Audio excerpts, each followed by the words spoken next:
Hi, Jordan. Grandma's going to read you a story called David and Goliath. You remember this one? I used to read it to you in Michigan. In the valley of Elah, two great armies faced each other.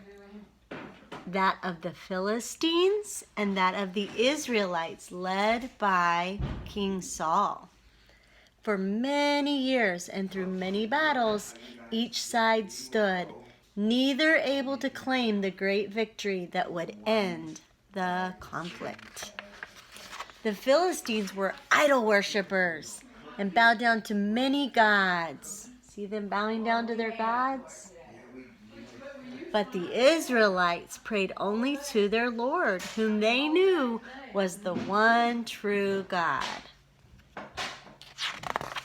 One day, there was a great stirring in the Philistine camp because, as the Israelites watched in amazement, a giant warrior, 10 feet tall, clad in bronze armor and carrying an enormous spear, broke from the Philistine ranks and strode toward the Israelites. Look how tall he is. He is scary. I am Goliath! He thundered across the valley. Let one of you come and fight me if he dares. Then this war will be decided by single combat.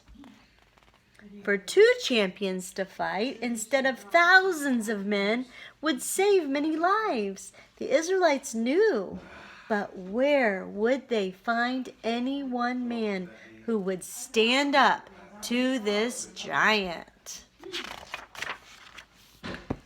In the Philistine army, there were 3 brothers. Their aged father Jesse sent their youngest brother David to bring them food. See David carrying the food? David was in the camp one morning when Goliath issued his challenge. Who is this Philistine who dares defy the army of God? David asked. I will fight him. But the grown men of the camp, even David's brothers, laughed at him. But David persisted until his words reached the king himself. King Saul heard.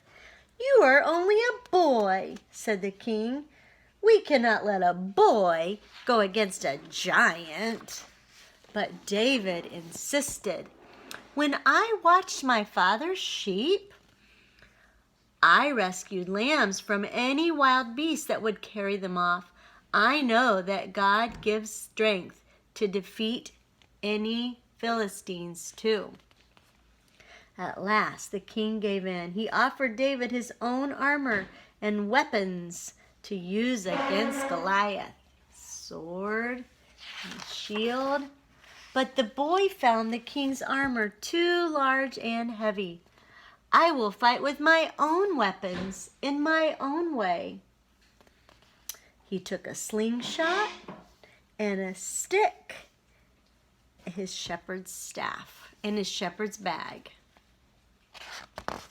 As David approached the valley, he stopped at a dried-out brook, and he picked up 5 smooth stones and put them in his bag. Then he went to face Goliath.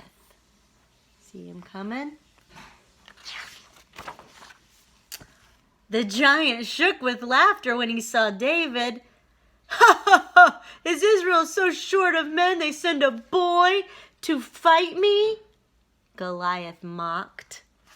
He walked toward David, still mocking and insulting him as he prepared to kill the boy.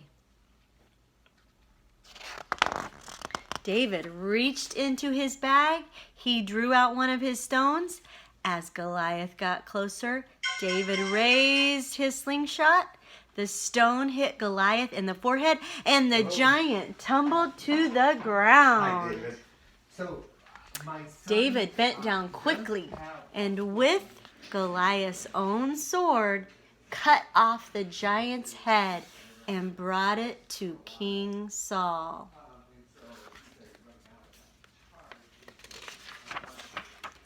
The people loved David, and Saul grew jealous of David's popularity. David loved Saul, even though they eventually fought and became enemies.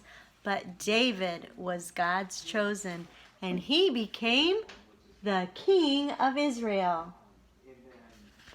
And the Bible says that he was a man after God's own heart. David was one of the greatest kings ever to rule anywhere in the world. He was not only a warrior, but a poet who wrote many of the beautiful psalms in the Bible. David was also a mighty builder. He made Jerusalem his capital city and brought it much splendor. People called Jerusalem the city of peace, the city of David.